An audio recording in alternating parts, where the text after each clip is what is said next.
কি হয়েছে সীতা?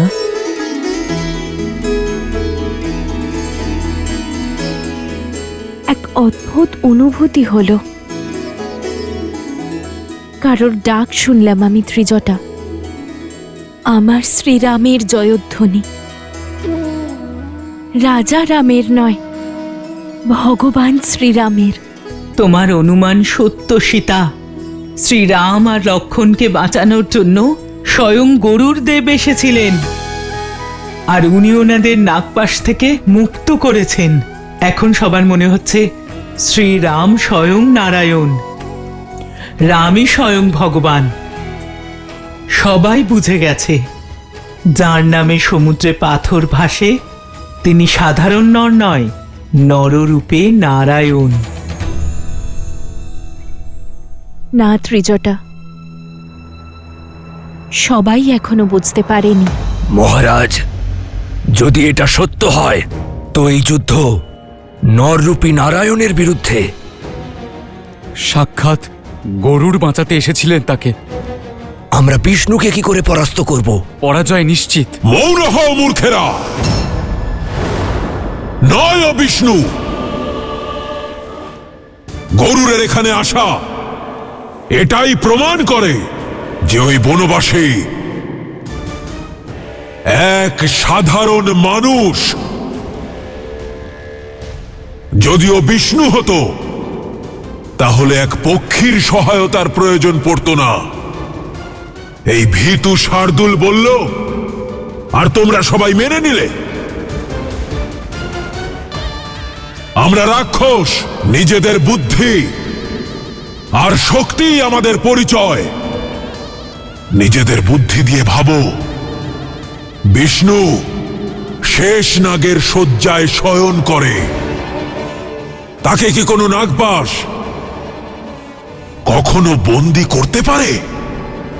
আর যদি এই নর নারায়ণের অবতার হয়েও থাকে, তাহলেও এক সাধারণ নর, যাকে আমার ইন্দ্রজিতের বাণ ধরাশায়ী করেছিল, পাশে আবদ্ধ করেছিল,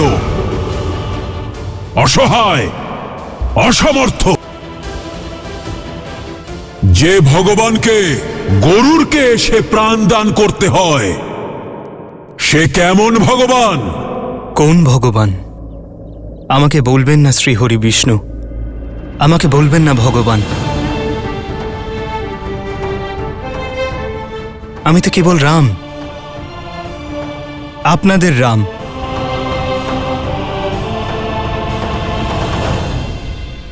মিত্রগণ, আমার বানর বীরেরা, আমি জানি আপনারা সকলে আমাকে খুব বিশ্বাস করেন, আমাকে একজন মানুষের থেকে অধিক মনে করেন, কিন্তু আমি ভগবান শ্রীহরি বিষ্ণু নই। আমি তো সাধারণ রাম। অঙ্গদ, তুমি বোঝাও ওদের, ওদের বলো আমি একজন মানুষ, ভগবান বা নারায়ণ নই। এই সত্যিই যে আপনি একজন মানুষ, কিন্তু এও সত্যি আমি সেই মুহূর্তেই আপনাকে নর থেকে নারায়ণ হিসেবে স্বীকার করেছিলাম, যখন আপনি আমাকে সঠিক পথ দেখিয়েছিলেন।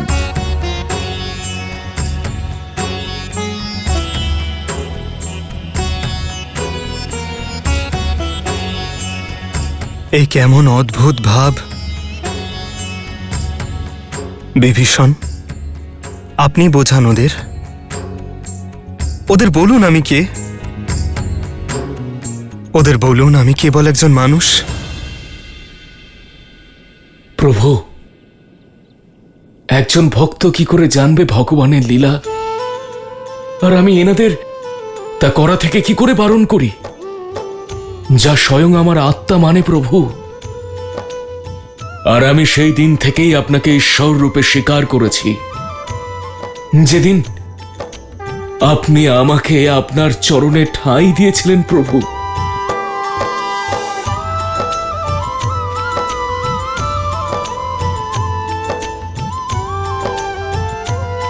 মিত্র, আপনি তো বিবেক এবং বুদ্ধির ভাণ্ডার। আপনি বোঝান ওদের যে আমি কেবল একজন মানুষ, যে আমি কেবল আপনার মিত্র। আমি কিভাবে এমন কঠোর অসত্য বলতে পারি? আমি কিভাবে মেনে নেব যে আপনি নারায়ণ নন? আমি তো ধন্য হয়ে গেছি নারায়ণকে মিত্র রূপে পেয়ে। আমার জীবন সার্থক হয়ে গেছে।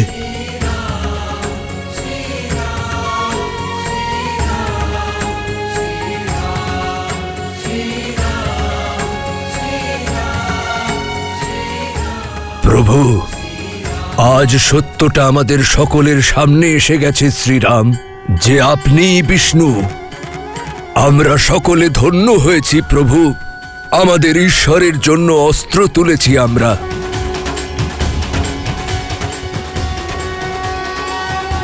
জয় শ্রীরাম, জয় জয় শ্রীরাম, জয় শ্রীরাম, জয় শ্রীরাম, শ্রীরাম। জয় শ্রীরাম।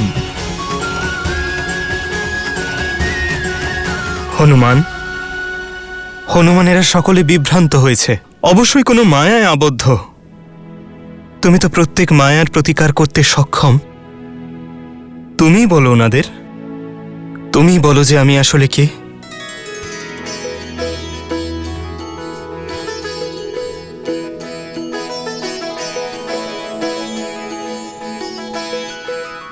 প্রভু, আমি অবধ বানর। আমি কি করে জানবো যে আপনি কে? আমার কাছে তো আপনি প্রথম থেকেই আমার প্রভু শ্রীরাম ছিলেন আর সর্বদাই থাকবেন। আপনি তো আমার ভগবান, আর এটাই সত্য। জয় শ্রীরাম।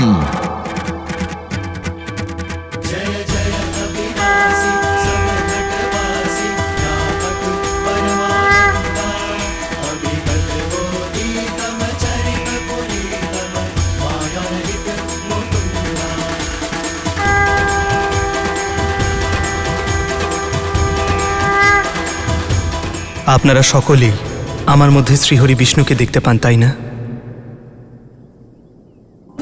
কিন্তু সত্য তো হলো এই যে এখানে উপস্থিত সকল বানরের মধ্যে প্রত্যেক মানুষ, প্রত্যেক প্রাণীর মধ্যে শ্রীহরি বসবাস করেন।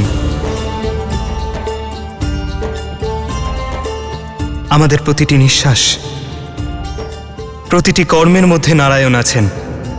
আমাদের ভাব যদি ধর্মের হয়, সে অর্থে আমি যদি বিষ্ণু হই, তবে আপনারা সকলেও বিষ্ণু।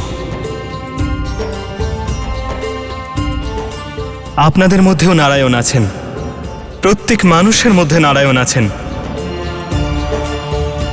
তাহলে জাগিয়ে তুলুন আপনার নারায়ণকে, আর সর্বনাশ করুন অধর্মের।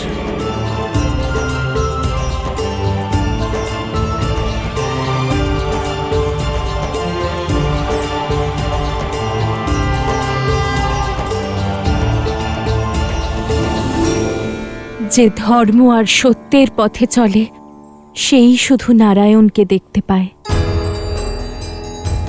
শ্রী বিষ্ণুকে দেখতে পায়। আর যার চোখে অধর্ম আর অহংকারের আবরণ আবৃত থাকে, সে নারায়ণকেও নর ভেবে বসে, এক তুচ্ছ মানুষ মনে করে। কান খুলে আমার কথা শুনে নাও আর নিজেদের মনে গেঁথে নাও। ওই বানরেরা ওই বনবাসীর সম্পর্কে যাই ভাবুক, আমার দৃষ্টিতে ও কেবল এক নর, এক সাধারণ নর। আর তোমরা সবাই এটা খুব ভালো করেই জানো যে সমুদ্র মন্থনের সময় থেকেই বিষ্ণু আমাদের রাক্ষসদের সব থেকে বড় শত্রু হয়ে উঠেছে। আর আজ সে যদি এক নরের রূপে থাকে, তাহলে আমরা তাকে হত্যা করে এই সংসারকে বিষ্ণুর থেকে মুক্ত করতে পারবো। ওই রাম এক সাধারণ নর, আর আমি লঙ্কেশ, দশানন, রাবণ, আমার এই দেহ সহস্র বর্ষের তপস্যা, যুদ্ধ আর বরদানের দ্বারা অজেয়, অমর। এই সংসারে কেউ আমাকে মারতে পারবে না। রাক্ষস আমি।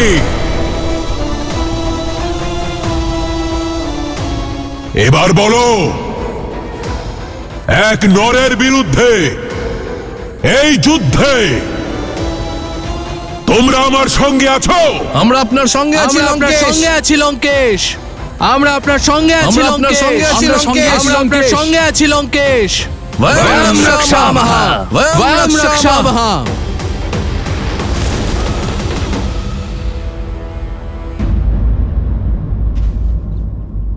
যে বানরেরা বনে থাকে আর সংসার যাদের উদ্ধত বলে, যাদের সাথে সবাই সম্পর্ক রাখতে ঘৃণাবোধ করে, তাদের মধ্যে হরি শুধুমাত্র শ্রী হরি দেখতে পান। প্রভু, এবার আপনি আমাদেরও সুযোগ দিন আপনার মধ্যে আমাদের ভগবানকে দেখবার, এই যুদ্ধের শেষ পর্যন্ত আপনার সেবা করবার।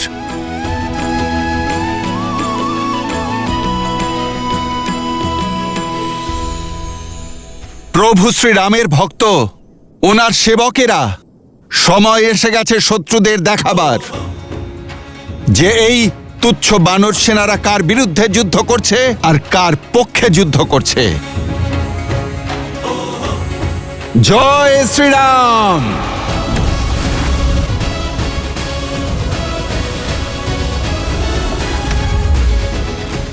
জয় শ্রীরাম। জয় শ্রীরাম।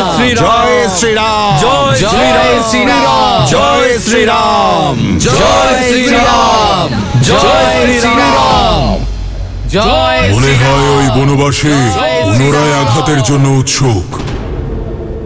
ধূমরাক্ষ, আদেশ করুন লঙ্কেশ।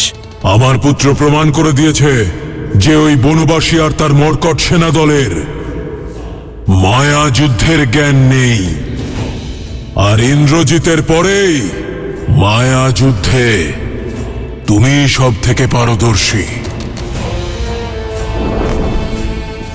যাও, অতিথিদের স্বাগত জানাও। যথা আজ্ঞা লঙ্কেশ।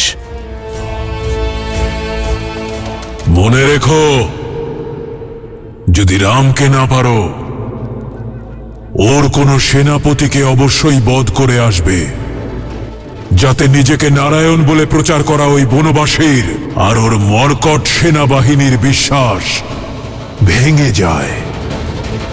ওদের এটা ভাবতে হয় যে কেমন ভগবান যে নিজেকেই রক্ষা করতে পারে না। যাও, সবাই যাও।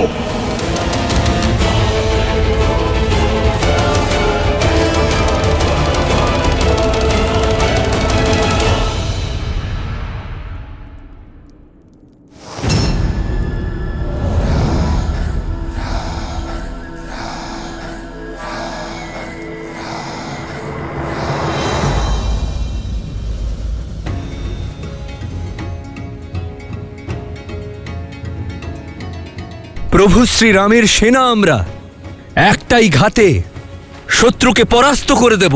তাহলে দেখা যাক এইবার কোন রাক্ষসকে যুদ্ধক্ষেত্রে পাঠায় লঙ্কেশ। জয় শ্রীরাম। জয় শ্রীরাম। জয় শ্রীরাম। জয় শ্রীরাম। জয় শ্রীরাম। জয় শ্রীরাম।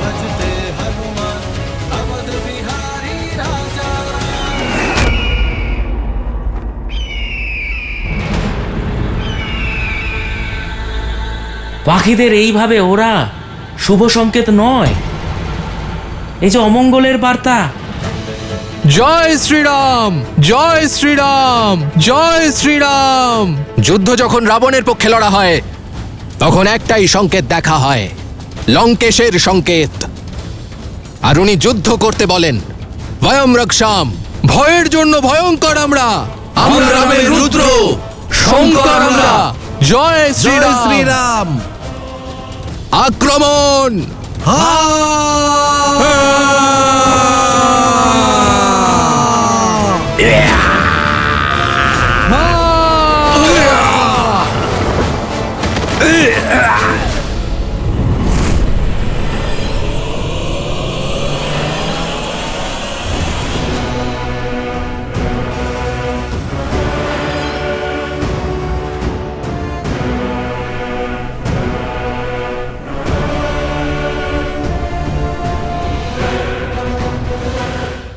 লঙ্কেশের কাছে আর খালি হাতে ফিরবো না আমি। লঙ্কেশ একজনের বলেছিলেন, আমি ওনাকে দুজন বানর সেনাপতির মৃত্যুর শুভ সংবাদ দেব।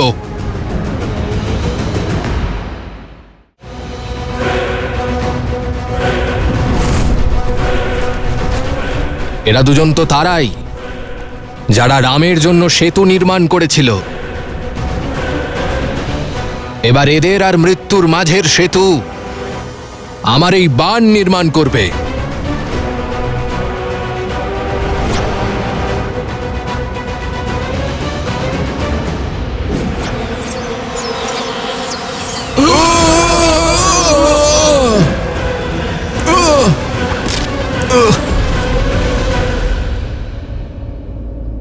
প্রভু, রাবণ জানে যে বানরেরা মায়াযুদ্ধে কুশল নয়, সেই জন্য আমাদের মনোবল ভঙ্গ করতে আবারও কোনো মায়াবীকে পাঠিয়েছে ও। কিন্তু আমি আমার বানর বীরেদের মায়ার হাতে কালের গ্রাস হতে দেব না। প্রভু, ও চাইছে যে আপনি ওর সামনে যান। প্রভু, আপনি আমাকে অনুমতি দিন। ওই রাক্ষসদের ওদের ভাষাতেই উত্তর দিতে আপনার এই দাস শিখে গেছে। প্রভু, প্রভু, আপনি আমায় অনুমতি দিন। ওই মায়াবীর মায়াকে ছিন্ন করব আমি। যাও হনুমান, বিজয়ী হও।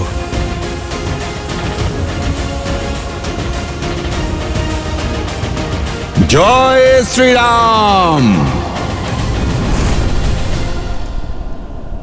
নল, ঘাবড়িও না আমার ভ্রাতা, আমি এসে গেছি। ভ্রাতা নীল সঙ্গে থাকলে সব সাগর পার করে নেব আমরা। জয় শ্রীরাম! চলো, জয় শ্রীরাম!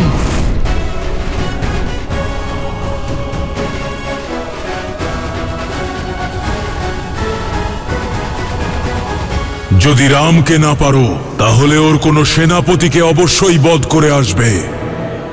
লঙ্কেশের কাছে আর খালি হাতে ফিরবো না আমি।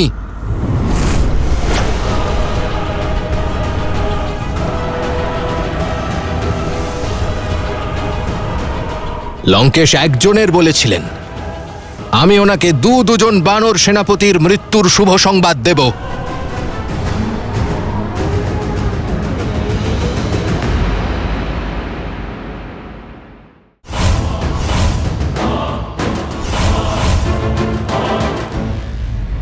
চারিদিকে শুরু হলো আর্তচিৎকার যখন রণভূমিতে পৌঁছল লঙ্কেশের প্রধান অস্ত্র কুম্ভকর্ণ।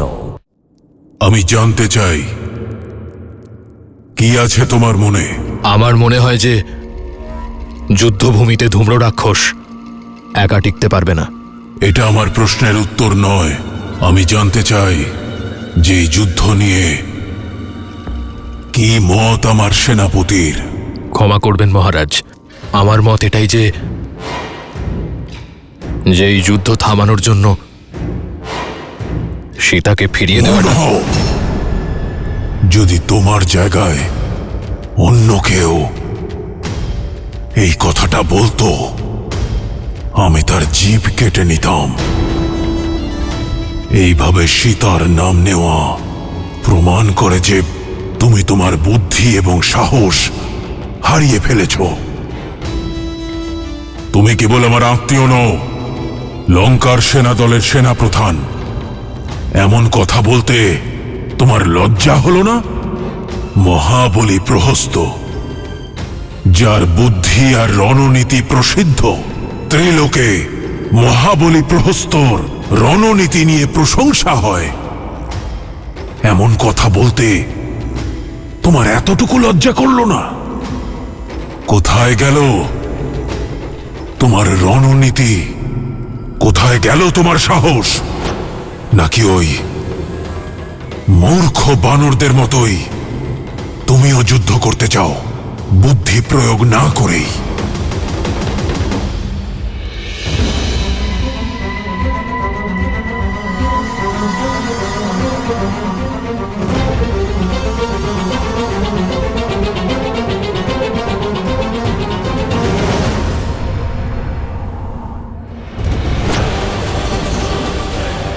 নল, নীল, সরে যাও ওখান থেকে।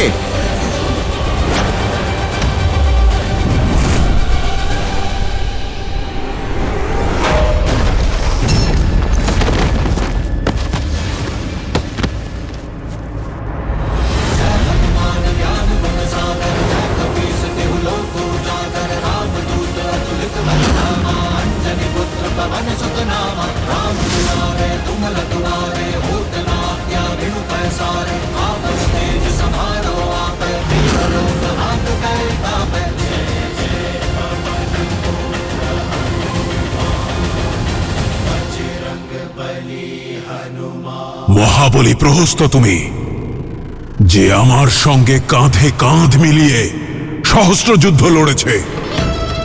বলো আমাকে তোমার রণনীতি, প্রমাণ করো আমাকে যে তুমি হলে সেই রাক্ষস যে নিজের পুত্রের মৃত্যুর প্রতিশোধ নিতে চায়। একটা যুক্তি আছে।